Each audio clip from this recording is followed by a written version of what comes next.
नमस्कार मैत्रिणींनो, श्री स्वामी समर्थ. तुम्हा सर्वांचे स्वागत आहे आपल्या या यूट्यूब चॅनलवरती.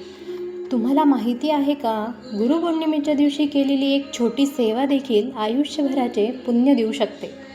पण अनेक लोक या दिवशी नकळत अशा चुका करतात, ज्यामुळे गुरुकृपा मिळत नाही.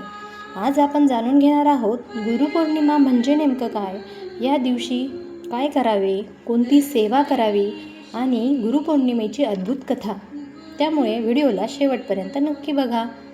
सर्वप्रथम गुरुपौर्णिमा म्हणजे काय ते आपण बघूया. तर भारतीय संस्कृतीमध्ये गुरूंचे स्थान हे देवापेक्षाही श्रेष्ठ मानले गेले आहे. गुरु ब्रह्मा, गुरु विष्णू, गुरुदेवो महेश्वरः. या दिवशी महर्षी वेदव्यास यांचा जन्म झाला असे मानले जाते. त्यांनी वेदांचे विभाजन केले, महाभारत आणि अनेक पुराणांची रचना केली. म्हणूनच गुरुपौर्णिमेला व्यास पौर्णिमा असेही म्हणतात. गुरु म्हणजे फक्त शाळेतील शिक्षक नाही, जो आपल्या आयुष्यातील अज्ञानाचा अंधार दूर करून ज्ञानाचा प्रकाश देतो, तोच खरा गुरु. गुरुपौर्णिमेची कथा काय आहे ते आपण बघूया. असे सांगितले जाते की महर्षी वेदव्यासांनी संपूर्ण मानवजातीसाठी ज्ञानाचा अमूल्य ठेवा निर्माण केला. त्यांच्या कार्याबद्दल कृतज्ञता व्यक्त करण्यासाठी सर्व ऋषींनी पौर्णिमेच्या दिवशी त्यांची पूजा केली. तेव्हापासून हा दिवस गुरुपौर्णिमा म्हणून साजरा केला जाऊ लागला.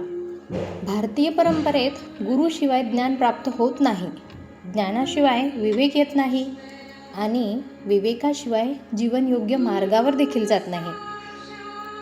आता गुरुपौर्णिमेला काय करावे ते आपण बघूया. तर सकाळी लवकर स्नान करून स्वच्छ कपडे परिधान करावीत. आपल्या गुरूंचे किंवा शिक्षकांचे आशीर्वाद घ्यावेत. गुरूंच्या प्रतिमेसमोर दीप लावावा, त्यांना फुले अर्पण करावीत. गुरु ब्रह्मा, गुरु विष्णू या मंत्राचा जप करावा.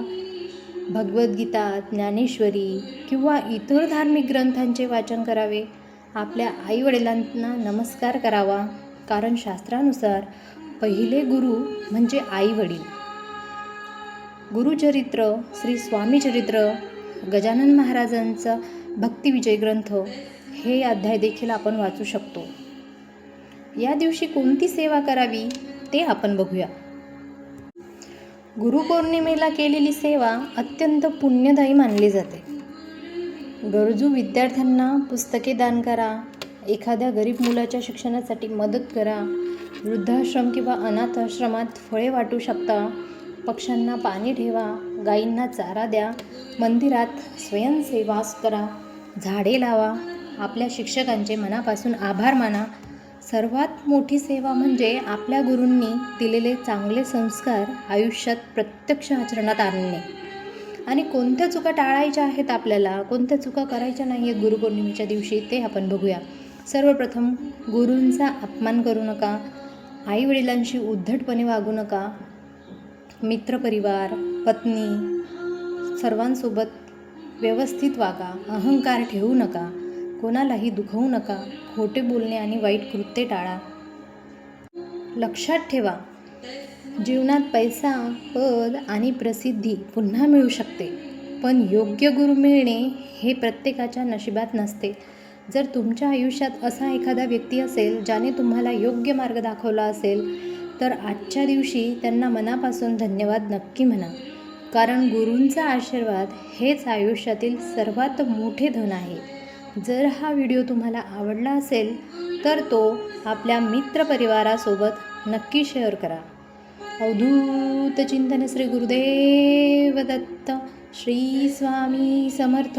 श्री स्वामी समर्थ. श्री स्वामी समर्थ.